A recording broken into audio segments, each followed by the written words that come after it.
नारायणं नमस्कृत्य नरं चैव नरोत्तमं देवीं सरस्वतीं व्यासं ततो जयमुदीरयेत्। श्रीगणेशाय नमः, श्रीसरस्वत्यै नमः, श्रीवेदव्यासाय नमः।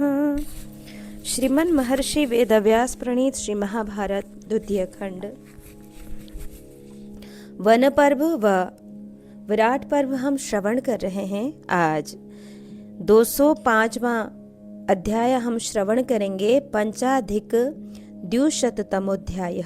यहाँ पतिव्रता स्त्री तथा पिता माता की सेवा का महात्म्य बताया है। वैशंपायन जी कहते हैं कि ततो युधिष्ठिरो राजा मार्कण्डेयमाद्युतिं पप्रच्छ भरत श्रेष्ठ धर्म प्रश्नं सदुर्वितम्। कि भरत श्रेष्ठ जन्मे जय तदंतर राजा युधिष्ठिर ने महा तेजस्वी मार्कंडेय मुनि से धर्म विषयक प्रश्न किया जो समझने में अत्यंत कठिन था। वे बोले, भगवन, मैं आपके मुख से पतिव्रता स्त्रियों के सूक्ष्म धर्म सम्मत एवं उत्तम महात्म्य का यथार्थ वर्णन सुनना चाहता हूँ। भगवन, श्रेष्ठ महर्षि इस जगत में सूर्य, चंद्रमा, वायु, पृथ्वी, अग्नि, पिता, माता और गुरु ये प्रत्यक्ष देवता दिखाई देते हैं। भृगुनंदन, इनके सिवा अन्य जो देवता रूप से स्थापित देव विग्रह हैं वे भी प्रत्यक्ष देवताओं की कोटि में ही आते हैं। समस्त गुरुजन और पतिव्रता नारियां भी समादर के योग्य हैं। पतिव्रता स्त्रियां अपने पति की जैसी सेवा शुश्रूषा करती हैं वह दूसरे किसी के लिए मुझे अत्यंत कठिन प्रतीत होती है। प्रभु, आप अब हमें पतिव्रता स्त्रियों की महिमा सुनावें। निष्पाप महर्षि जो अपनी इंद्रियों को संयम में रखती हुई मन को वश में करके अपने पति का देवता के समान ही चिंतन करती रहती है वे नारियां धन्य हैं। प्रभु, भगवन, उनका वह त्याग और सेवा भाव मुझे तो अत्यंत कठिन जान पड़ता है। ब्राह्मण पुत्रों द्वारा माता पिता की सेवा तथा स्त्रियों द्वारा की हुई पति की सेवा बहुत कठिन है। स्त्रियों के इस कठोर धर्म से बढ़कर और कोई दुष्कर कार्य मुझे नहीं दिखाई देता। ब्राह्मण, समाज में सदा पाने वाली सदाचारिणी स्त्रियां तो महान कार्य करती हैं, वह अत्यंत कठिन है। जो लोग पिता माता की सेवा करते हैं उनका कर्म भी बहुत कठिन है।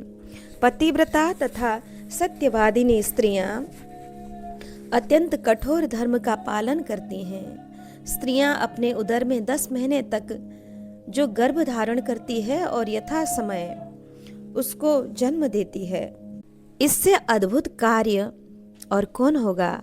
भगवन, अपने को भारी संकट में डालकर और अतुल वेदना को सहकर नारियां बड़े कष्ट से संतान उत्पन्न करती हैं। विप्रवर फिर बड़े स्नेह से उनका पालन भी करती हैं। जो सती साध्वी स्त्रियां क्रूर स्वभाव के पतियों की सेवा में रहकर उनके तिरस्कार का पात्र बनकर भी सदा अपने सती धर्म का पालन करती रहती हैं, वह तो मुझे और भी अत्यंत कठिन प्रतीत होता है। ब्राह्मण, आप मुझे क्षत्रियों के धर्म और आचार का तत्व भी विस्तार पूर्वक बताइए। विप्रवर, जो क्रूर स्वभाव वाले मनुष्य हैं उनके लिए महात्माओं का धर्म अत्यंत दुर्लभ है। भगवन, भृगुकुल शिरोमणे, आप उत्तम व्रत के पालन और प्रश्न का समाधान करने वाले विद्वानों में श्रेष्ठ हैं। मैंने जो प्रश्न आपके सन्मुख उपस्थित किया है उसी का उत्तर मैं आपसे सुनना चाहता हूँ। तब मार्कंडेय जी कहते हैं, हंतते हम समाख्यास्ये प्रश्नमेतं सुदुर्वचम तत्वेन भरत श्रेष्ठ गदस्तस तन्निबोध में। कि भरत श्रेष्ठ, तुम्हारे इस प्रश्न का विवेचन करना यद्यपि बहुत कठिन है तो भी मैं इसका यथावत समाधान करूंगा, तुम मेरे मुख से सुनो। कुछ लोग माताओं को गौरव की दृष्टि से बड़ी मानते हैं, दूसरे लोग पिता को महत्व देते हैं, परंतु माता जो अपनी संतानों को पाल पोष कर बड़ा बनाती हैं वह उसका कठिन कार्य है। माता पिता तपस्या देव पूजा वंदना तितिक्षा अन्य तथा अन्य श्रेष्ठ उपायों द्वारा भी पुत्रों को प्राप्त करना चाहते हैं। वीर, इस प्रकार बड़ी कठिनाई से परम दुर्लभ पुत्र को पाकर लोग सदा इस चिंता में डूबे रहते हैं कि न जाने यह किस तरह का होगा। भारत, पिता और माता अपने पुत्रों के लिए यश, कीर्ति और ऐश्वर्य, संतान तथा धर्म की शुभकामना करते हैं। राजेंद्र, जो उन दोनों की आशा को सफल करता है वह पुत्र धर्मज्ञ है। जिसके माता पिता उससे सदा संतुष्ट रहते हैं, उससे इहलोक और परलोक में भी अक्षय कीर्ति और शाश्वत धर्म की प्राप्ति होती है। नारी के लिए किसी यज्ञ, कर्म, श्राद्ध और उपवास की आवश्यकता नहीं है। वह तो जो पति की सेवा करती है उसी के द्वारा स्वर्गलोक पर विजय प्राप्त कर लेती है। राजा युधिष्ठिर, इसी प्रकरण में पतिव्रताओं के नियत धर्म का वर्णन किया जाएगा, तुम सावधान होकर सुनो। मार्कंडेय ऋषि कहते हैं कि भरत नंदन, कौशिक नाम से प्रसिद्ध एक ब्राह्मण था जो वेद का अध्ययन करने वाला, तपस्या का धनी और धर्मात्मा था। वह तपस्वी ब्राह्मण संपूर्ण द्विजातियों में श्रेष्ठ समझा जाता था। द्विजश्रेष्ठ कौशिक ने संपूर्ण अंगों सहित वेदों और उपनिषदों का अध्ययन किया था। एक दिन की बात है, वह किसी वृक्ष के नीचे बैठकर वेद पाठ कर रहा था। उस समय उस वृक्ष के ऊपर एक बगुली छिपी बैठी थी। उसने ब्राह्मण देवता के ऊपर पीठ कर दी।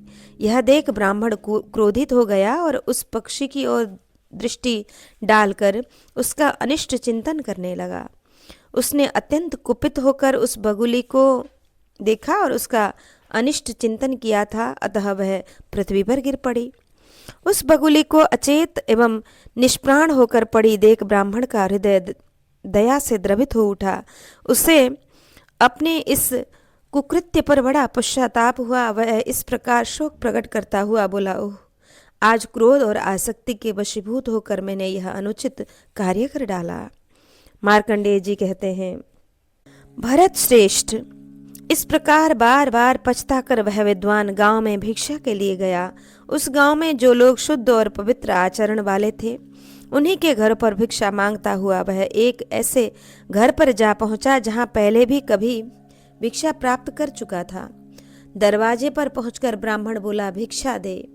भीतर से किसी स्त्री ने उत्तर दिया, ठहरो, अभी लाती हूँ। राजन, वह घर की मालिकन थी जो झूठे बर्तन मांज रही थी। ज्यों ही वह बर्तन साफ करके उधर से निवृत्त हुई, त्यों ही उसके पतिदेव सहसा घर पर आ गए। भरत श्रेष्ठ, वे भूख से अत्यंत पीड़ित थे। पति को आया देख उस श्याम नेत्रों वाली पतिव्रता ने ब्राह्मण को तो उसी दशा में छोड़ दिया और अत्यंत विनीत भाव से वह पति की सेवा में लग गई। पानी लाकर उसने पति के पैर धोए, हाथ मुंह धुलाए और बैठने को आसन दिया। फिर सुंदर स्वादिष्ट भक्ष्य भोज्य पदार्थ परोसकर वह पति को भोजन कराने लगी। युधिष्ठिर, वह सती स्त्री प्रतिदिन पति को भोजन कराकर उनके उच्छिष्ट को प्रसाद मानकर बड़े आदर और प्रेम से भोजन करती थी। वह पति को देवता मानती और उनके विचार के अनुकूल ही चलती थी। उसका मन कभी पर पुरुष की ओर नहीं जाता था। वह मन, वाणी और क्रिया से पति परायणा थी। अपने हृदय की समस्त भावनाएं, संपूर्ण प्रेम पति के चरणों में चढ़ाकर वह अनन्य भाव से उन्हीं की सेवा में लगी रहती थी। सदाचार का पालन करती, बाहर भीतर से शुद्ध पवित्र रहती, घर के काम काज को कुशलता पूर्वक करती और कुटुंब के सभी लोगों का हित चाहती थी। पति के लिए जो हितकर कार्य जान पड़ता था उसमें भी वह सदा संलग्न रहती थी। देवताओं की पूजा, अतिथियों का सत्कार और भृत्यों के भरण पोषण और सास ससुर की सेवा में भी वह सर्वदा तत्पर ही रहती थी। अपने मन और इंद्रियों पर वह निरंतर पूर्ण संयम रखती थी। पति की सेवा करते करते उस मंगलमयी दृष्टि वाली देवी को भिक्षा के लिए खड़े हुए ब्राह्मण की याद आई। भरत वंश विभूषण, अपनी भूल के कारण वह यशस्विनी स्त्री, साध्वी स्त्री बहुत लज्जित हुई और ब्राह्मण के लिए भिक्षा लेकर घर से बाहर निकली। उसे देखकर ब्राह्मण ने कहा, सुंदरी, तुम्हारा यह कैसा बर्ताव है? देख, तुम्हें इतना विलंब करना था तो ठहरो कहकर मुझे रोक क्यों लिया, मुझे जाने क्यों नहीं दिया। मार्कंडेय जी कहते हैं, राजन, ब्राह्मण क्रोध से संतप्त हो अपने तेज से जलता हुआ सा प्रतीत होता था। उसे देखकर उस पतिव्रता देवी ने बड़ी शांति से उत्तर दिया। स्त्री बोली, विद्वान क्षमा करें, मेरे लिए सबसे बड़े देवता पति हैं। वे भूखे और थके हुए घर पर आए थे, उन्हें छोड़कर कैसे आती, उन्हीं की सेवा में लग गई। तब ब्राह्मण बोला, क्या ब्राह्मण बड़े नहीं हैं? तुमने पति को ही सबसे बड़ा बना दिया। गृहस्थ धर्म में रहकर भी तुम ब्राह्मणों का अपमान करती हो। अरे स्वर्गलोक के स्वामी इंद्र भी इन ब्राह्मणों के आगे सिर झुकाते हैं, फिर भूतल के मनुष्य की तो बात ही क्या है। घमंड में भरी हुई स्त्री, क्या तुम ब्राह्मणों का प्रभाव नहीं जानती? कभी बड़े बूढ़ों के मुख से भी नहीं सुना? अरे ब्राह्मण अग्नि के समान तेजस्वी होते हैं, वे चाहें तो इस पृथ्वी को भी जलाकर भस्म कर सकते हैं। स्त्री बोली, तपोधन क्रोध न करो, ब्रह्मर्षि मैं बगुला नहीं हूं जो तुम्हारी इस क्रोध भरी दृष्टि से जल जाऊंगी। तुम इस तरह कुपित होकर मेरा क्या करोगे? मैं ब्राह्मणों का अपमान नहीं करती, मनुष्य ब्राह्मण तो देवता के समान होते हैं। निष्पाप ब्राह्मण, तुम मेरे इस अपराध को क्षमा करो। मैं बुद्धिमान ब्राह्मणों के तेज और महत्व को जानती हूँ। ब्राह्मणों के ही क्रोध का फल है कि समुद्र का पानी खारा एवं पीने के अयोग्य बना दिया गया। इसी प्रकार जिनकी तपस्या बहुत बढ़ी चढ़ी थी और जिनका अंतःकरण परम पवित्र हो चुका था, ऐसे मुनियों ने भी जो क्रोध की आग प्रज्वलित की थी, वह आज भी दंडकारण्य में बुझ नहीं पाई है। ब्राह्मणों का तिरस्कार करने से ही क्रूर स्वभाव वाला महान असुर अत्यंत दुरात्मा वातापी अगस्त मुनि के पेट में जाकर पच गया। ब्राह्मण महात्मा ब्राह्मणों के प्रभाव को बताने वाले बहुत से चरित्र सुने जाते हैं। उन महात्माओं का क्रोध और कृपा दोनों ही महान होते हैं। निष्पाप ब्राह्मण, मेरे द्वारा जो तुम्हारा अपराध बन गया है उसे क्षमा करो। विप्रवर, मुझे तो पति की सेवा से जो धर्म प्राप्त होता है वही अधिक पसंद है। संपूर्ण देवताओं में भी पति ही मेरे सबसे बड़े देवता हैं। द्विजश्रेष्ठ, मैं साधारण रूप से ही पति सेवा रूप धर्म का पालन करती हूँ। ब्राह्मण देवता इस पति सेवा का जैसा फल है उसे प्रत्यक्ष देख लो। तुमने क्रोध करके जो एक बगुला को जला दिया था, वह बात मुझे मालूम हो गई। द्विजश्रेष्ठ, मनुष्यों का एक बहुत बड़ा शत्रु है, वह उनके शरीर में ही रहता है, उसका नाम क्रोध है। जो क्रोध और मोह को त्याग देता है उसी को देवतागण ब्राह्मण मानते हैं। जो यहाँ सत्य बोले, गुरु को संतुष्ट रखे, किसी के द्वारा मार खाकर भी बदले में उसे न मारे, उसको देवता लोग ब्राह्मण मानते हैं। जो जितेंद्रिय धर्मपरायण, स्वाध्याय तत्पर और पवित्र हैं तथा काम और क्रोध जिसके वश में है, उसे देवता लोग ब्राह्मण मानते हैं। जिस धर्मज्ञ एवं मनुष्य पुरुष का संपूर्ण जगत के प्रति आत्मभाव है तथा सभी धर्मों पर जिनका समान अनुराग है, उसे देवता लोग ब्राह्मण मानते हैं। जो पढ़े और पढ़ाए, यज्ञ करे और कराए तथा यथाशक्ति दान दे, उसे देवता लोग ब्राह्मण कहते हैं। जो द्विजश्रेष्ठ ब्रह्मचर्य का पालन करे, उदार बने, वेदों का अध्ययन करे और सतत सावधान रहकर स्वाध्याय में ही लगा रहे, उसे देवता लोग ब्राह्मण मानते हैं। ब्राह्मण के लिए जो हितकर कर्म हो उसी का उनके सामने वर्णन करना चाहिए। सत्य बोलने वाले लोगों का मन कभी असत्य में नहीं लगता। द्विजश्रेष्ठ, स्वाध्याय, मनोनिग्रह, सरलता और इंद्रिय निग्रह ये ब्राह्मण के लिए सनातन धर्म कहे गए हैं। धर्मज्ञ पुरुष सत्य और सरलता को सर्वोत्तम धर्म बताते हैं। सनातन धर्म के स्वरूप को जानना तो अत्यंत कठिन है, परंतु वह सत्य में प्रतिष्ठित है। जो वेदों के द्वारा प्रमाणित हो वही धर्म है, यह वृद्ध पुरुषों का उपदेश है। द्विजश्रेष्ठ, बहुधा धर्म का स्वरूप सूक्ष्म ही देखा जाता है। तुम भी धर्मज्ञ, स्वाध्याय परायण हो, पवित्र हो। भगवान, तो भी मेरा विचार यह है कि तुम्हें धर्म का यथार्थ ज्ञान नहीं है। विप्रवर, यदि तुम परम धर्म क्या है यह नहीं जानते तो मिथिलापुरी में धर्म व्याध के पास जाकर पूछो। मिथिला में एक व्याध रहता है जो माता पिता का सेवक है, सत्यवादी और जितेंद्रिय है। वह तुम्हें धर्म का उपदेश करेगा। द्विजश्रेष्ठ, तुम अपनी रुचि के अनुसार वहीं जाओ, तुम्हारा मंगल हो। अनिंदनीय ब्राह्मण, यदि मेरे मुख से कोई अनुचित बातें निकल गई हों तो उन सब के लिए मुझे क्षमा करें, क्योंकि जो धर्मज्ञ पुरुष हैं उन सब की दृष्टि में स्त्रियां अदंडनीय हैं। ब्राह्मण बोले, शुभे, तुम्हारा भला हो। मैं तुम पर प्रसन्न हूँ, बहुत प्रसन्न हूँ। मेरा सारा क्रोध दूर हो गया। तुमने जो उलाहना दिया है वह अनुचित वचन नहीं, मेरे लिए परम कल्याणकारी है।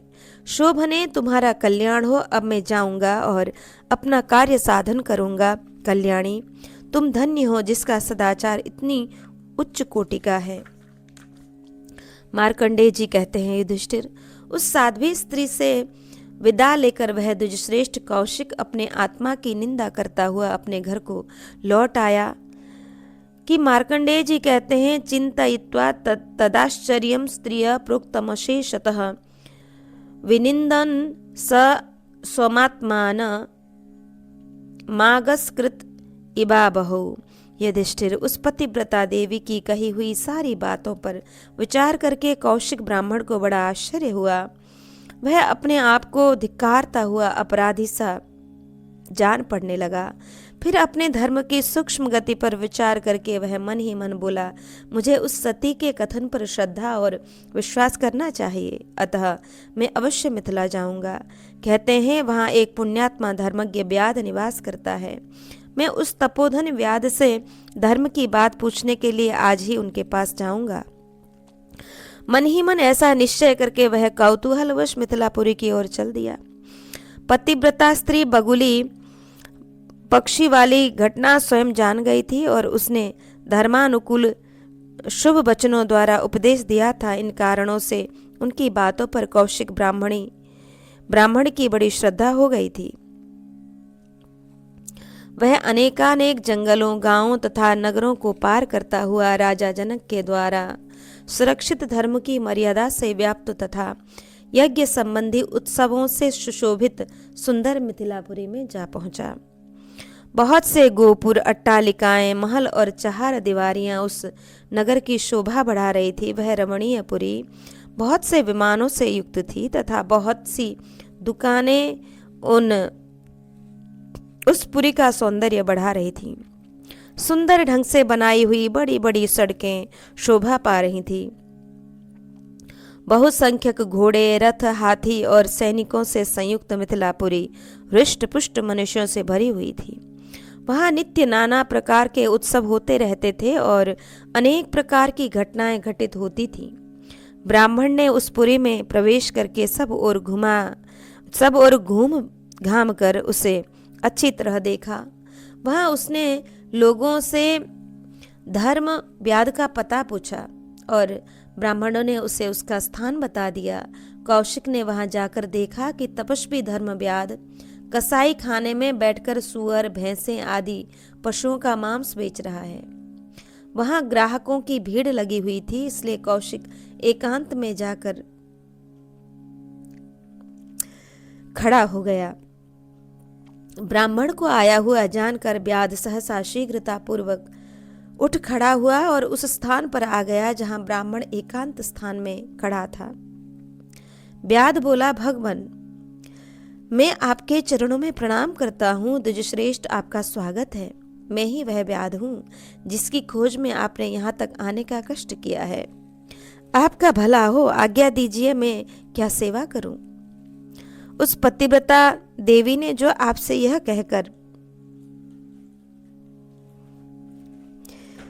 कहकर भेजा है कि तुम मिथिलापुरी को जाओ, वह सब मैं जानता हूं।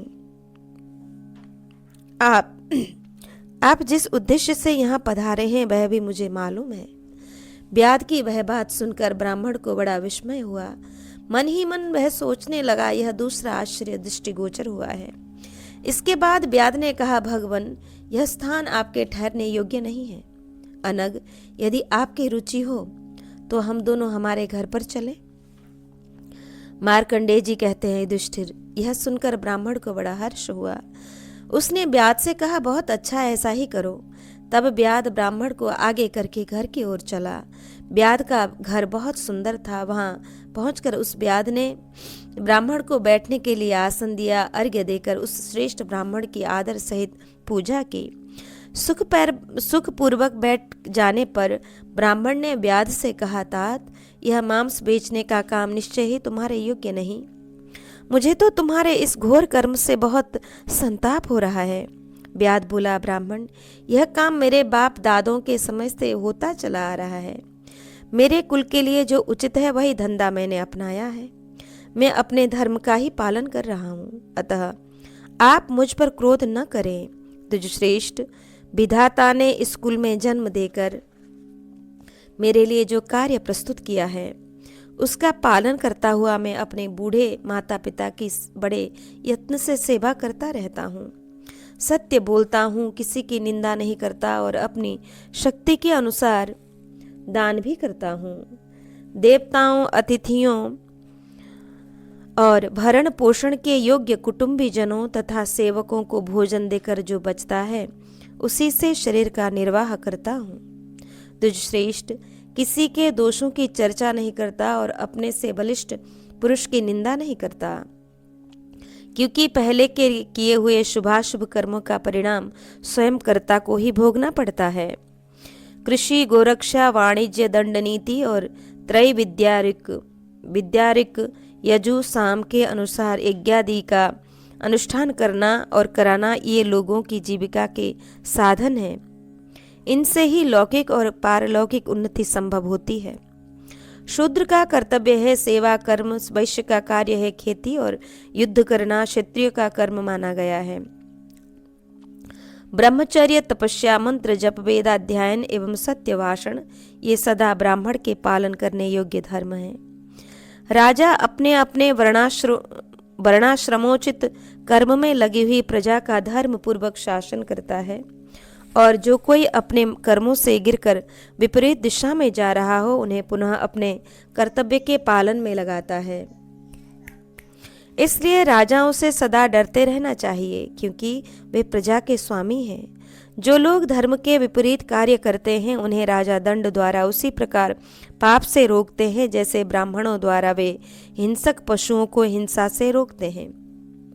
ब्रह्मर्षि, यह राजा जनक का नगर है। यहाँ कोई भी ऐसा नहीं है जो वर्ण धर्म के विरुद्ध आचरण करे। द्विजश्रेष्ठ, यहाँ चारों वर्णों के लोग अपना अपना कर्म करते हैं। ये राजा जनक दुराचारी को वह अपना पुत्र ही क्यों न हो दंडनीय मानकर दंड देते ही हैं तथा किसी भी धर्मात्मा को कष्ट नहीं पहुंचने देते हैं। विप्रवर, राजा जनक ने सब और गुप्तचर लगा रखे हैं, अतः उनके द्वारा वे धर्मानुसार सब पर दृष्टि रखते हैं। संपत्ति का उपार्जन, राज्य की रक्षा तथा अपराधियों को दंड देना ये क्षत्रियों के कर्तव्य हैं।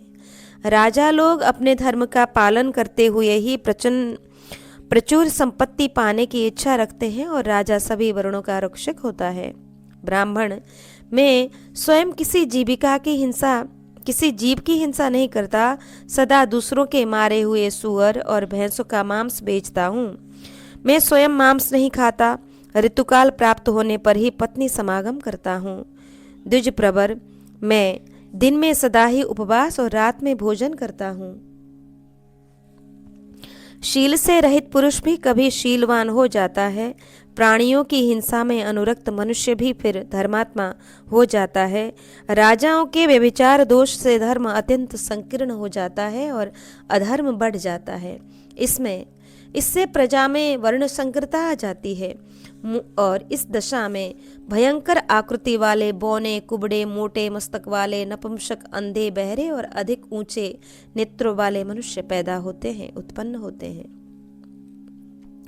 राजाओं के अधर्म परायण होने से प्रजा की सदा अवनति होती है। हमारे ये राजा जनक समस्त प्रजा को धर्मपूर्ण दृष्टि से ही देखते हैं। नरश्रेष्ठ, राजा जनक सदा स्वधर्म में तत्पर रहने वाली संपूर्ण प्रजा पर अनुग्रह रखते हुए उसका पिता की भांति सदा पालन करते हैं। जो लोग मेरी प्रशंसा करते हैं और निंदा करते हैं, उन सबको अपने सद्व्यवहार से संतुष्ट रखता हूँ। जो राजा अपने धर्म का पालन करते हुए जीवन निर्वाह करते हैं, धर्म में ही संयुक्त रहते हैं, किसी दूसरे की कोई वस्तु अपने उपयोग में नहीं लाते तथा सदा अपनी इंद्रियों पर संयम रखते हैं, वे ही उन्नतिशील होते हैं। अपनी शक्ति के अनुसार सदा दूसरों को अन्न देना, दूसरों के अपराध तथा शीत उष्ण आदि द्वंद्वों को सहन करना, सदा धर्म में दृढ़ता पूर्वक लगे रहना तथा संपूर्ण प्राणियों में सभी पूजनीय पुरुषों का यथायोग्य पूजन करना, ये मनुष्य के सद्गुण पुरुष में स्वार्थ त्याग के बिना नहीं रह पाते हैं। झूठ बोलना छोड़ दे, बिना कहे दूसरों का प्रिय करे, काम क्रोध तथा द्वेष से भी कभी धर्म का परित्याग न करे।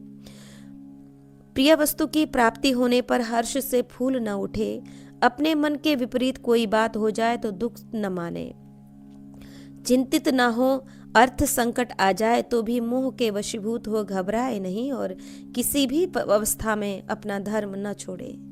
यदि भूल से कभी कोई निंदित कर्म बन जाए तो फिर दोबारा वैसा काम न करे। अपने मन और बुद्धि से विचार करने पर जो कल्याणकारी प्रतीत हो, उसी कार्य में अपने को लगावे। यदि कोई अपने साथ बुरा बर्ताव करे तो स्वयं भी बदले में उसके साथ बुराई न करे, उसके साथ सदा सद्व्यवहार ही करे। जो पापी दूसरों का अहित करना चाहता है, वह स्वयं ही नष्ट हो जाता है। यह दूसरों का अहित करना जो दुराचारी की भांति दुर्व्यसनों में आसक्त हुए पापी पुरुषों का ही कार्य है। धर्म कोई चीज नहीं है, ऐसा मानकर जो शुद्ध आचार विचार वाले श्रेष्ठ पुरुषों की हंसी उड़ाते हैं, वे धर्म पर अश्रद्धा रखने वाले मनुष्य निश्चय ही नष्ट हो जाते हैं। पापी मनुष्य लुहार की बड़ी धोखनी के समान सदा ऊपर से फूले दिखाई देते हैं, परंतु वास्तव में सारहीन होते हैं। द्विजश्रेष्ठ उत्तम पुरुष सर्वत्र विनयशील ही होता है।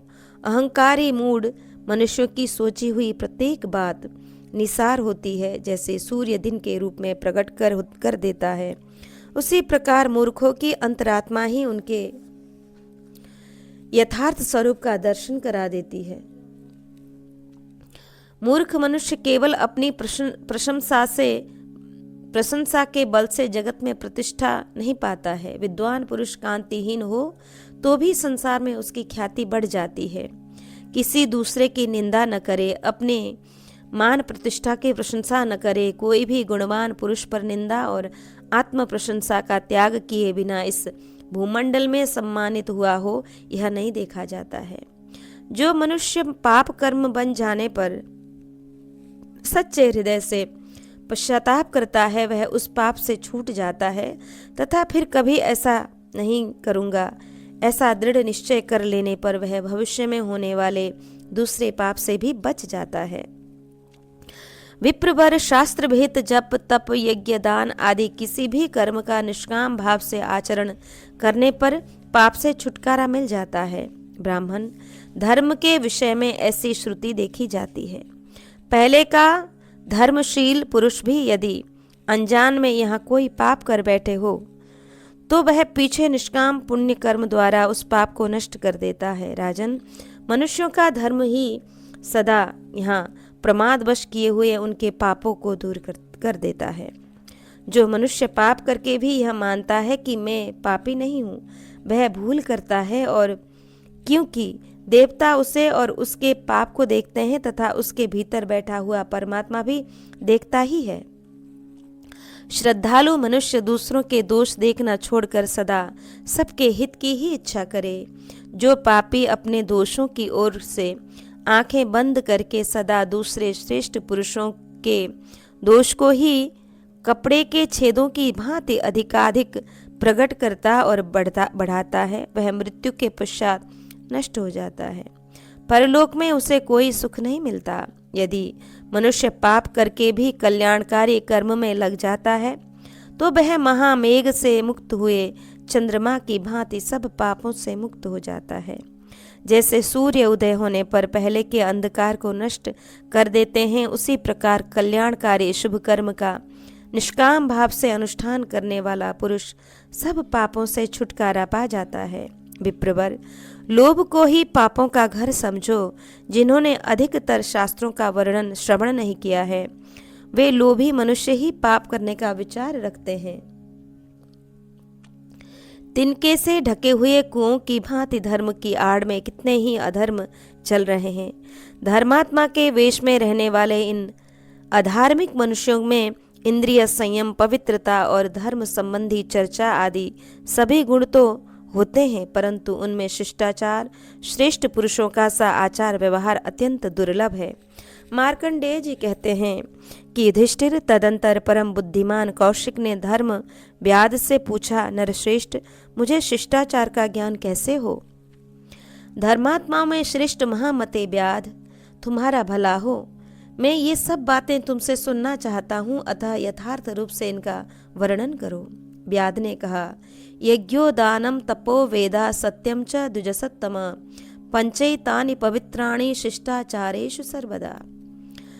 यज्ञ, दान, तपस्या, वेदों का स्वाध्याय और सत्य भाषण, ये 5 पवित्र वस्तु शिष्ट पुरुषों के आचार व्यवहार में सदा देखी गई हैं। जो काम, क्रोध, लोभ, दंभ और कुटिलता को वश में करके केवल धर्म को ही अपनाकर संतुष्ट रहते हैं, वे शिष्ट कहलाते हैं और उन्हीं का शिष्ट पुरुष आदर भी करते हैं।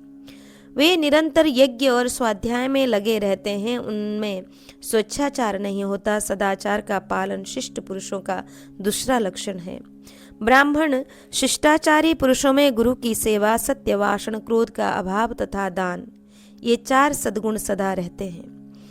मनुष्य शिष्ट पुरुषों के उपर्युक्त आचार में मन को सब प्रकार से स्थापित करके जिस उत्तम स्थिति को प्राप्त करता है, उसकी उपलब्धि और किसी प्रकार से नहीं हो सकती। वेद का सार है सत्य, सत्य का सार है इंद्रिय संयम और इंद्रिय संयम का सार है त्याग। यह त्याग शिष्ट पुरुषों के आचार में सदा विद्यमान रहता है। जो मनुष्य बुद्धि मोह से युक्त होकर धर्म में दोष देखते हैं, वे स्वयं तो कुमार्गगामी होते ही हैं, उनके पीछे चलने वाले मनुष्य भी कष्ट पाता है। जो शिष्ट हैं, वे सदा ही नियमित जीवन व्यतीत करते हैं, वेदों के स्वाध्याय में तत्पर और त्यागी होते हैं, धर्म के मार्ग पर ही चलते हैं और सत्य धर्म को ही अपना परम आश्रय मानते हैं। शिष्टाचार परायण मनुष्य अपनी उत्तम बुद्धि को भी संयम में रखते हैं, गुरु के सिद्धांत के अनुसार चलते हैं और मर्यादा में स्थित होकर धर्म और अधर्म पर दृष्टि रखते हैं। इसलिए तुम नास्तिक धर्म की मर्यादा भंग करने वाले, क्रूर तथा पापपूर्ण विचार रखने वाले पुरुषों का साथ छोड़ दो और ज्ञान का आश्रय लेकर धर्मात्मा पुरुषों की सेवा में रहो। यह शरीर एक नदी है, 5 इंद्रियां इसमें जल हैं, काम और लोभ रूपी मगर इसके भीतर भरे पड़े हैं। जब जन्म और मृत्यु के दुर्गम प्रदेश में यह नदी बह रही है, तुम धैर्य की नाव पर बैठो और इसके दुर्गम स्थानों, जन्म आदि क्लेशों को पार कर जाओ। जैसे कोई भी रंग सफेद कपड़े पर ही अच्छी तरह खिलता है, उसी प्रकार शिष्टाचार का पालन करने वाले पुरुष में ही क्रमशः संचित हुआ बुद्धि योगमय महान धर्म भलीभांति प्रकाशित होता है। अहिंसा और सत्य भाषण ये समस्त प्राणियों के लिए अत्यंत हितकर हैं। अहिंसा सबसे महान धर्म है, परंतु वह सत्य में ही प्रतिष्ठित है। सत्य के ही आधार पर श्रेष्ठ पुरुषों के सभी कार्य आरंभ होते हैं। अतः शिष्ट पुरुषों के आचार में गृहीत सत्य ही सबसे अधिक गौरव की वस्तु है। सदाचार ही श्रेष्ठ पुरुषों का धर्म है। सदाचार से ही संतों की पहचान होती है। जिस जीव की जैसी प्रकृति होती है, वह अपनी प्रकृति का ही अनुसरण करता है। अपने मन को वश में न रखने वाला पापात्मा पुरुष ही काम, क्रोध आदि दोषों को प्राप्त होता है। जो आरंभ न्याय युक्त हो वही धर्म कहा गया है। इसके विपरीत जो अनाचार है वह अधर्म है, ऐसा शिष्ट पुरुषों का कथन है। जिनमें क्रोध का अभाव है, जो दूसरे के दोष नहीं देखते, जिनमें अहंकार और ईर्ष्या का अभाव है, जो सरल तथा मनोनिग्रह से संपन्न है वे शिष्टाचारी कहलाते हैं। जो तीनों वेदों के विद्वानों में श्रेष्ठ, पवित्र, सदाचारी, मनस्वी, गुरु सेवक और जितेंद्रिय हैं वे शिष्टाचारी कहे जाते हैं।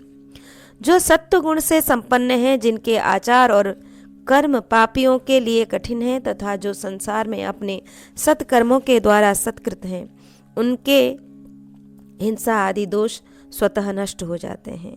जिनका श्रेष्ठ पुरुषों ने पालन किया है, जो अनादि, सनातन और नित्य है, उस धर्म को धर्म दृष्टि से ही देखने वाले मनुष्य पुरुष स्वर्गलोक में जाते हैं। जो आस्तिक, अहंकार शून्य ब्राह्मणों का समादर करने वाले विद्वान और सदाचार से संपन्न हैं, वे श्रेष्ठ पुरुष स्वर्ग में निवास करते हैं।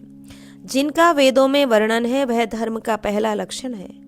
धर्म शास्त्रों में जिसका प्रतिपादन किया गया है वह धर्म का दूसरा लक्षण है और शिष्टाचार धर्म का तीसरा लक्षण है। इस प्रकार शिष्ट पुरुषों ने धर्म के 3 लक्षण स्वीकार किए हैं।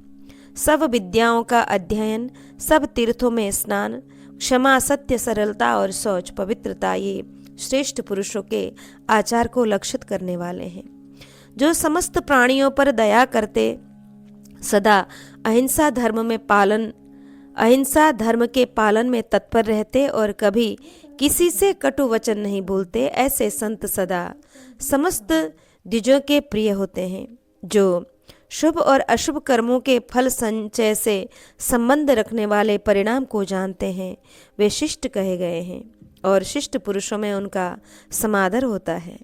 जो न्यायपरायण, सद्गुण संपन्न, सब लोगों का हित चाहने वाले, हिंसा रहित और सन्मार्ग पर चलने वाले हैं, वे श्रेष्ठ पुरुष स्वर्गलोक में विजय पाते हैं।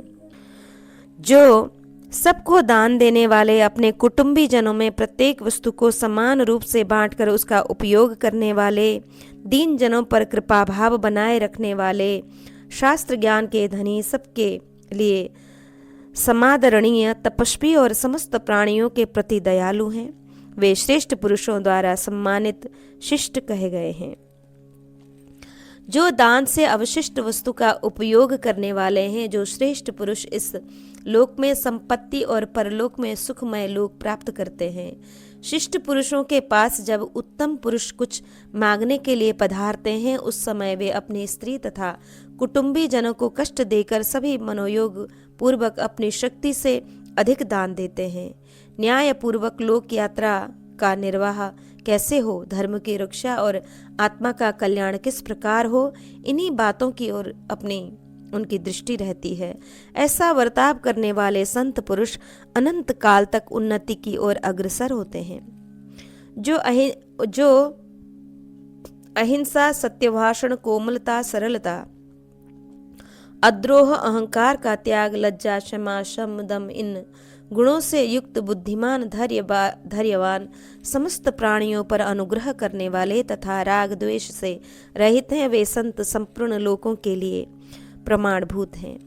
श्रेष्ठ पुरुष 3 ही पद बताते हैं। किसी से द्रोह न करे, दान करे और सदा सत्य ही बोले, यह श्रेष्ठ पुरुषों का सर्वोत्तम व्रत है। जो सर्वत्र दया करते हैं, जिनके हृदय में करुणा की अनुभूति होती है, वे श्रेष्ठ पुरुष इस लोक में अत्यंत संतुष्ट रहकर धर्म के उत्तम पथ पर चलते हैं। जिन्होंने धर्म को अपनाए रखने का दृढ़ निश्चय कर लिया है, वे ही महात्मा सदाचारी हैं। दोष दृष्टि का अभाव, क्षमा, शांति, संतोष, प्रिय भाषण और काम क्रोध त्याग, शिष्टाचार का सेवन और शास्त्र के अनुकूल धर्म कर्म, यह श्रेष्ठ पुरुषों का अति उत्तम मार्ग है। द्विजश्रेष्ठ जो धर्मात्मा पुरुष सदा शिष्टाचार का सेवन करते हैं और प्रज्ञा रूपी प्रसाद पर आरूढ़ हो भांति भांति के लोक चरित्रों का निरीक्षण तथा अत्यंत पुण्य एवं पाप कर्मों के समीक्षा करते हैं, वे महान भय से मुक्त हो जाते हैं। ब्राह्मण विप्रवर इस प्रकार शिष्टाचार के गुणों के संबंध में मैंने जैसा जाना और सुना है वह सब आपसे कह सुनाया। मार्कंडेय जी कहते हैं, युधिष्ठिर, तदंतर धर्मव्याध ने कौशिक ब्राह्मण से कहा, मैं जो यह मांस बेचने का व्यवसाय कर रहा हूँ, वास्तव में यह अत्यंत घोर कर्म है। इसमें संशय नहीं है। किंतु ब्राह्मण दैव बलवान है। पूर्व जन्म में किए हुए कर्म का ही नाम दैव है। उससे पार पाना बहुत कठिन है। यह जो कर्म दोष जनित व्याधि के घर जन्म हुआ है, यह मेरे पूर्व जन्म में किए हुए पाप का ही फल है। ब्राह्मण, मैं इस दोष के निवारण के लिए प्रयत्नशील हूँ, क्योंकि विधाता के द्वारा पहले से ही जीव की मृत्यु निश्चित की जाती है। किंतु घातक कसाई अथवा व्याध उसमें निमित्त बन जाता है, अर्थात जो स्वेच्छा से ज्ञान पूर्वक जीव हिंसा करता है, वह घातक व्यर्थ ही निमित्त बनकर दोष का भागी होता है। द्विजश्रेष्ठ, इस कार्य में हम निमित्त मात्र हैं। ब्राह्मण, मैं जिन मारे गए प्राणियों का मांस बेचता हूँ, उनके जीते ही यदि उनका सदुपयोग किया जाता तो बड़ा धर्म होता। मांस भक्षण में तो धर्म का नाम भी नहीं है, उल्टे महान अधर्म होता है। देवता, अतिथि, वरणीय, कुटुंबीजन और पितरों का पूजन, आदर, सत्कार अवश्य धर्म है। औषधियाँ, अन्न, तृण, लता, पशु, मृग और पक्षी आदि सभी वस्तुएं संपूर्ण प्राणियों के अनादिकाल से उपयोग में आती रहती हैं। ऐसी श्रुति भी सुनी जाती है।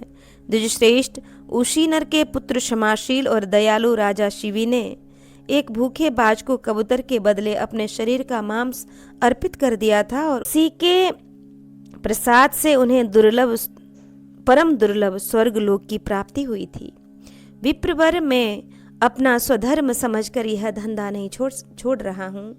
पहले से मेरे पूर्वज यही करते आए हैं, ऐसा समझकर मैं इसी कार्य कर्म से जीवन निर्वाह करता हूँ।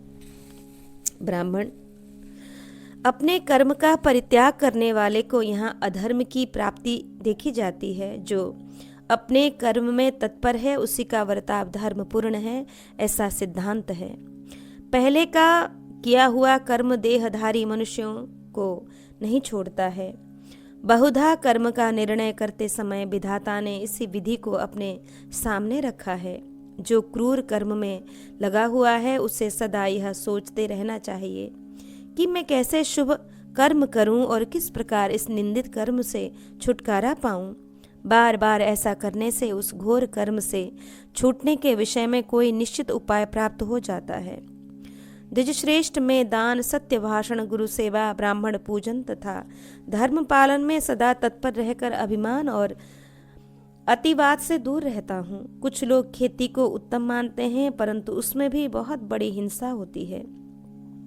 हल चलाने वाले मनुष्य धरती के भीतर शयन करने वाले बहुत से प्राणियों की हत्या कर डालते हैं। इनके सिवा और भी बहुत से जीवों का वध वे करते हैं। इस विषय में आप क्या समझते हैं?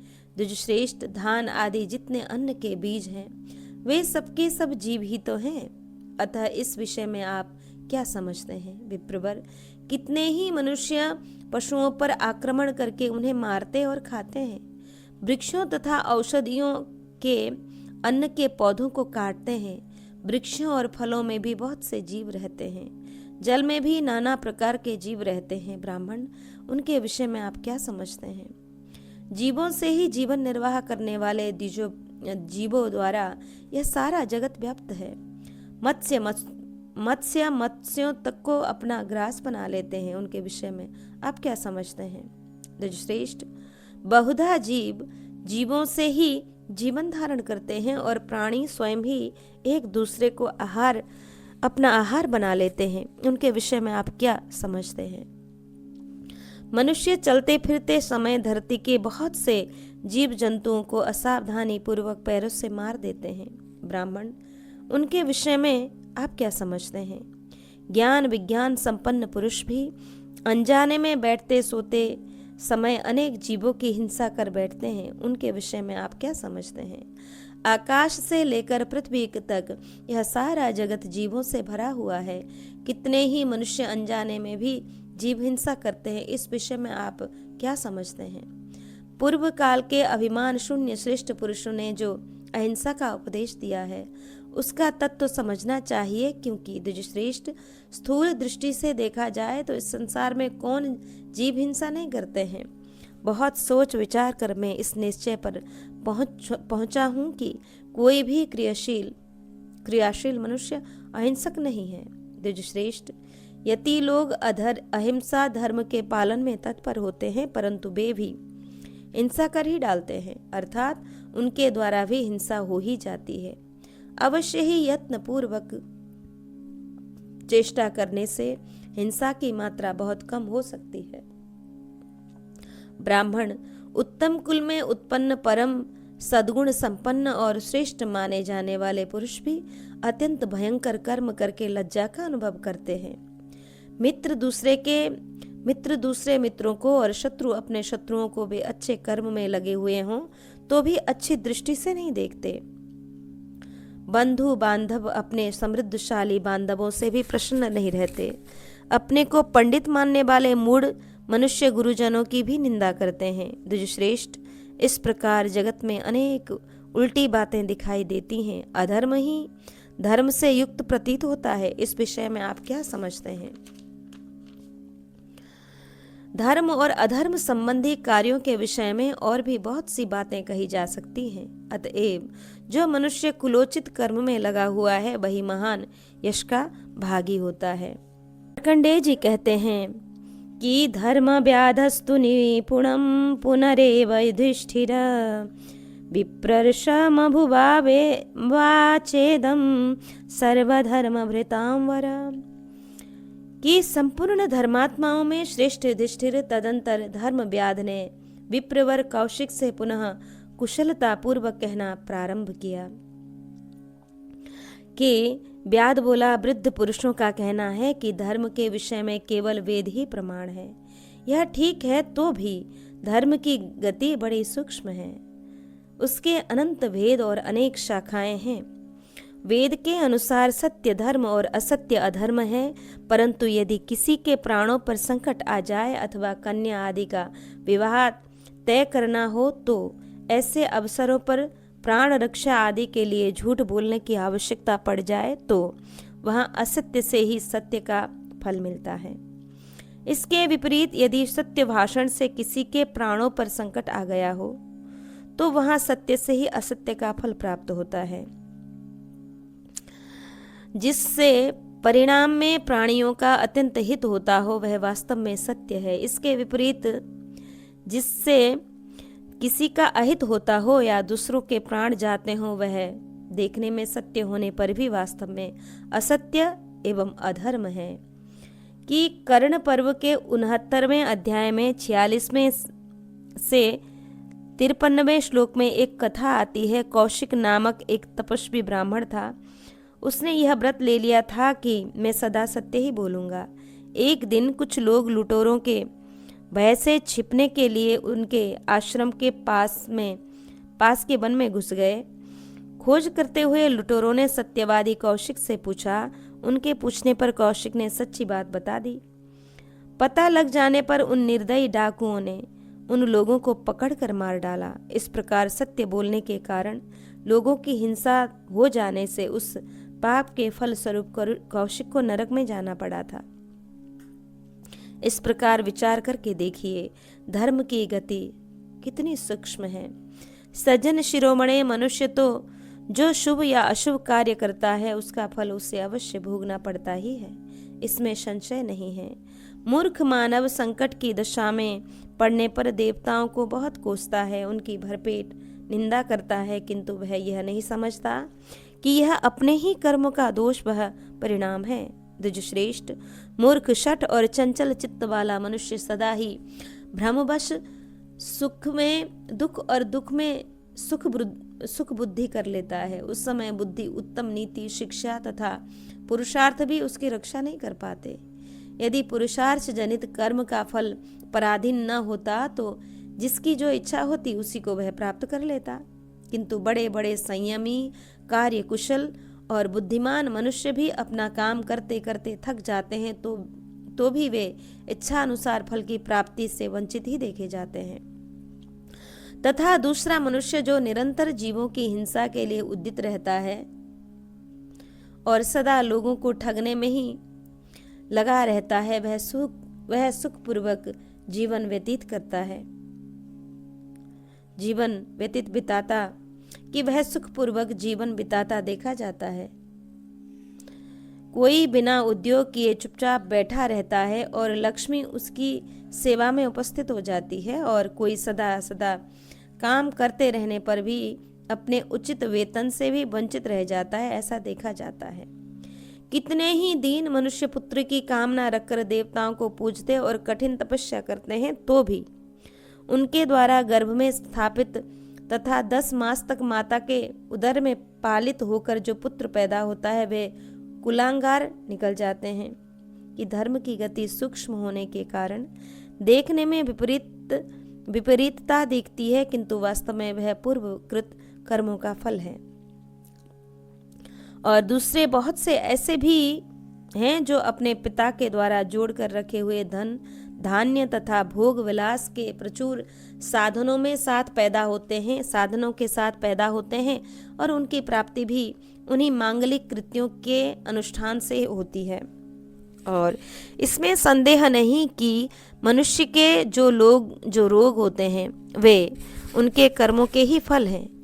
जैसे बहेलिए छोटे मृग को पीड़ा देते हैं, उसी प्रकार वे रोग और आदि व्याधियां जीवों को पीड़ा देती रहती हैं।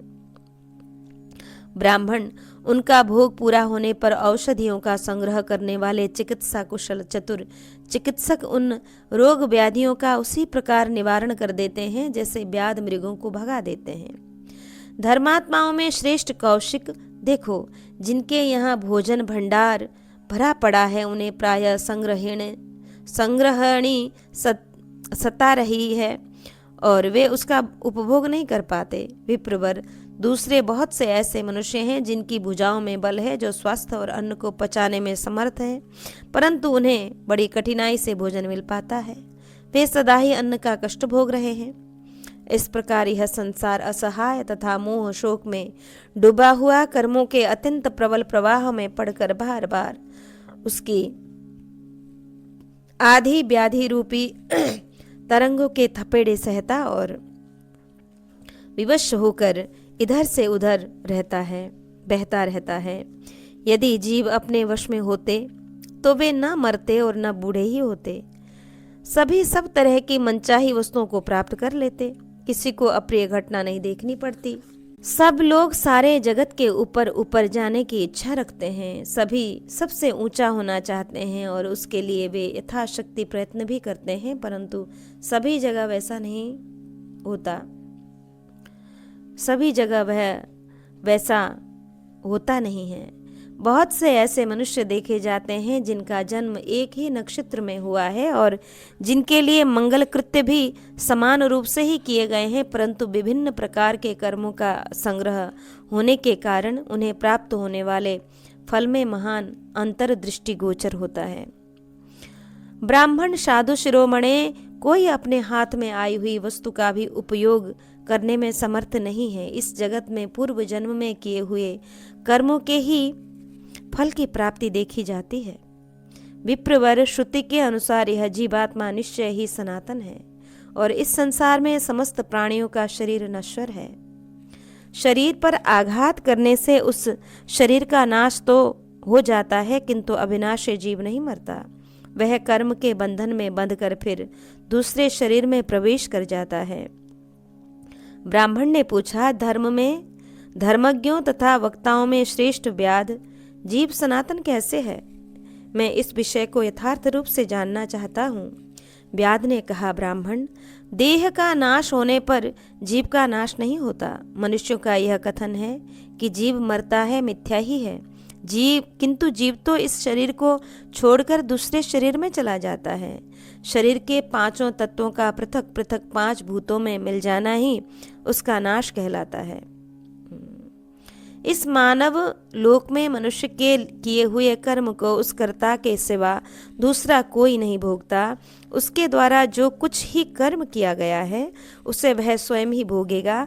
किए हुए कर्मों का कभी नाश नहीं होता। पुण्यात्मा मनुष्य पुण्य कर्मों का अनुष्ठान करते हैं और नीच मनुष्य पाप में प्रवृत्त होते हैं। यहाँ अपने किए हुए कर्म मनुष्य का अनुसरण करते हैं और उनसे प्रभावित होकर वह दूसरा जन्म धारण करता है। ब्राह्मण ने पूछा, सत्पुरुषों में श्रेष्ठ जीव दूसरी योनि में कैसे जन्म लेता है, पाप और पुण्य से उसका संबंध किस प्रकार होता है तथा उसे पुण्य योनि और पाप योनि की प्राप्ति कैसे होती है। व्याध ने कहा, विप्रवर, गर्भाधान आदि संस्कार संबंधी ग्रंथों द्वारा यह प्रतिपादन किया गया है कि यह जो कुछ भी दृष्टिगोचर हो रहा है सब कर्मों का ही परिणाम है। अतः किस कर्म से कहाँ जन्म होता है, इस विषय का मैं तुमसे संक्षिप्त वर्णन करता हूँ, सुनो। जीव कर्म बीजों का संग्रह करके जिस प्रकार पुनः जन्म ग्रहण करता है वह बताया जा रहा है। शुभ कर्म करने वाला मनुष्य शुभ योनियों में और पाप करने वाले मनुष्य पाप योनि में जन्म लेते हैं। शुभ कर्मों के संयोग से जीव को देवत्व की प्राप्ति होती है। शुभ और अशुभ दोनों के सम्मिश्रण से उसका मनुष्य योनि में जन्म होता है। मोह में पड़ने डालने वाले तामस कर्मों के आचरण से जीव पशु पक्षी आदि की योनि में जन्म ग्रहण करता है, और जिसने केवल पाप का ही संचय किया है वह नरकगामी होता है। मनुष्य अपने ही किए हुए अपराधों के कारण जन्म मृत्यु और जरा संबंधी दुखों से सदा पीड़ित हो बारंबार संसार में पचता रहता है। कर्म बंधन में बंधे हुए पापी जीव सहस्त्रों प्रकार की तिर्यक योनियों तथा नरकों में चक्र लगाया करते हैं। प्रत्येक जीव अपने किए हुए कर्मों से ही मृत्यु के पश्चात दुख भोगता और उस दुख का भोग करने के लिए वह चांडाल आदि पाप योनि में जन्म लेता है। वहां फिर नए नए बहुत से पाप कर्म कर डालता है, जिसके कारण कुपथ्य खा लेने वाले रोगी की भांति उसे नाना प्रकार के कष्ट भोगने पड़ते हैं। इस प्रकार वह यद्यपि निरंतर दुख ही भोगता रहता है तथापि अपने को दुखी नहीं मानता। इस दुख को ही वह सुख की संज्ञा दे देता है। जब तक बंधन में डालने वाले कर्मों का भोग पूरा नहीं होता और नए नए कर्म बनते रहते हैं, तब तक अनेक प्रकार के कष्टों को सहन करता हुआ वह चक्र की तरह इस संसार में चक्कर लगाता रहता है। द्विजश्रेष्ठ, जब बंधन कारक कर्मों का भोग पूरा हो जाता है और सत्कर्मों के द्वारा मनुष्य में शुद्धि आ जाती है, तब वह तप और योग का आरंभ करता है। अतः बहुत से शुभ कर्मों के फल स्वरूप उसे उत्तम लोकों का भोग प्राप्त होता है। इस प्रकार बंधन रहित तथा शुद्ध हुआ मनुष्य अपने पुण्य कर्मों के प्रभाव से पुण्यलोक प्राप्त करता है, जहाँ जाकर कोई भी शोक नहीं करता। पाप करने वाले मनुष्य को पाप की आदत हो जाती है, फिर उसके पाप का अंत नहीं होता। अतः मनुष्य को चाहिए कि वह पुण्य कर्म करने का ही प्रयत्न करे और पाप को सर्वथा त्याग ही दे। पुण्यात्मा मनुष्य दोष दृष्टि से रहित और कृतज्ञ होकर कल्याणकारी कर्मों का सेवन करता है तथा उसे सुख, धर्म, अर्थ एवं स्वर्ग की प्राप्ति होती है। जो संस्कार संपन्न, जितेंद्रिय, शौचाचार परायण और मन को काबू में रखने वाला है, उस बुद्धिमान पुरुष को यहलोक और परलोक में भी सुख की प्राप्ति होती है। ब्राह्मण, अतः मनुष्य को चाहिए कि वह सत्पुरुषों के धर्म का पालन करे, शिष्ट पुरुषों के समान वर्ताव करे और जगत में किसी भी प्राणी को कष्ट दिए बिना जिससे जीवन निर्वाह हो सके ऐसी आजीविका प्राप्त करने की इच्छा करे।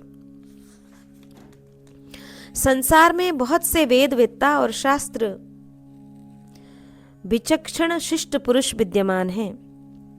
उनके उपदेश के अनुसार स्वधर्म के पालन पूर्वक प्रत्येक कार्य करना चाहिए। इससे कर्मों का संकर नहीं होता है। द्विजश्रेष्ठ, बुद्धिमान पुरुष धर्म से ही आनंद मानता है, धर्म का ही आश्रय लेकर जीवन निर्वाह करता है और धर्म से ही उपलब्ध किए हुए धन से धन का ही मूल सींचता है, अर्थात धर्म का पालन करता है। वह धर्म में ही गुण देखता है। इस प्रकार वह धर्मात्मा होता है, उसका अंतःकरण निर्मल हो जाता है तथा मित्रजनों से संतुष्ट होकर वह इहलोक और परलोक में भी आनंदित होता है। सज्जन शिरोमणे, धर्मात्मा पुरुष शब्द, स्पर्श, रूप और प्रिय गंध सभी प्रकार के विषय तथा प्रभुत्व भी प्राप्त करता है। उसकी यह स्थिति धर्म का ही फल मानी गई है। द्विजोत्तम, कोई कोई धर्म के फल रूप में सांसारिक सुख को पाकर संतुष्ट नहीं होता। वह ज्ञान दृष्टि के कारण विषय भोग के सुख से तृप्ति लाभ न करके निर्वेद वैराग्य को प्राप्त होता है। इस जगत में ज्ञान दृष्टि से संपन्न पुरुष राग द्वेष आदि दोषों का अनुसरण नहीं करता। उसे यथेष्ट वैराग्य होता है तथा वह कभी धर्म का त्याग नहीं करता है। संपूर्ण जगत को नश्वर समझकर वह सबको त्यागने का प्रयत्न करता है। तत्पश्चात उचित उपाय से मोक्ष के लिए सचेष्ट होता है। अनुपाय प्रारब्ध आदि का अवलंबन करके बैठा नहीं रहता। इस प्रकार वह वैराग्य को अपनाता और पाप कर्म को छोड़ता जाता है। फिर सर्वथा धर्मात्मा हो जाता है और अंत में परम मोक्ष प्राप्त कर लेता है। इस प्रकार वह वैराग्य को अपनाता और पाप कर्म को छोड़ता जाता है, फिर सर्वथा धर्मात्मा हो जाता है और अंत में परम मोक्ष प्राप्त कर लेता है। जीव के कल्याण का साधन है तप और उसका मूल है शम, मनोनिग्रह तथा इंद्रिय संयम। मनुष्य मन के द्वारा जिन जिन अभिष्ट पदार्थों को पाना चाहता है उन सब को वह उस तप के द्वारा प्राप्त कर लेता है। द्विजश्रेष्ठ, इंद्रिय संयम, सत्य भाषण और मनोनिग्रह, इनके द्वारा मनुष्य ब्रह्म के पद को भी प्राप्त कर लेता है। ब्राह्मण ने पूछा, उत्तम व्रत का पालन करने वाले व्याध, जिन्हें इंद्रिय कहते हैं, वे कौन कौन हैं? उनका निग्रह कैसे करना चाहिए और उस निग्रह का फल क्या है? धर्मात्माओं में श्रेष्ठ व्याध, उन इंद्रियों के निग्रह का फल कैसे प्राप्त होता है? मैं इस इंद्रिय निग्रह रूपी धर्म को यथार्थ रूप से जानना चाहता हूँ, तुम मुझे समझाओ। इस प्रकार आज हमने श्रवण किया पतिव्रता स्त्री तथा पिता माता की सेवा का महात्म्य। कौशिक ब्राह्मण और पतिव्रता के उपाख्यान के अंतर्गत ब्राह्मणों के धर्म का वर्णन। कौशिक का धर्म व्याध के पास जाना, धर्म व्याध के द्वारा पतिव्रता से प्रेषित जान लेने पर कौशिक को आश्चर्य होना, धर्म व्याध के द्वारा वर्ण धर्म का वर्णन, जनक राज्य की प्रशंसा और शिष्टाचार का वर्णन, धर्म व्याध द्वारा हिंसा और अहिंसा का विवेचन, धर्म की सूक्ष्मता, शुभाशुभ कर्म और उनके फल तथा ब्रह्म की प्राप्ति के उपायों का वर्णन आज हमने श्रवण किया। आज के प्रसंग को श्री ठाकुर जी के चरण कमल में अर्पित करके यहाँ विश्राम लें।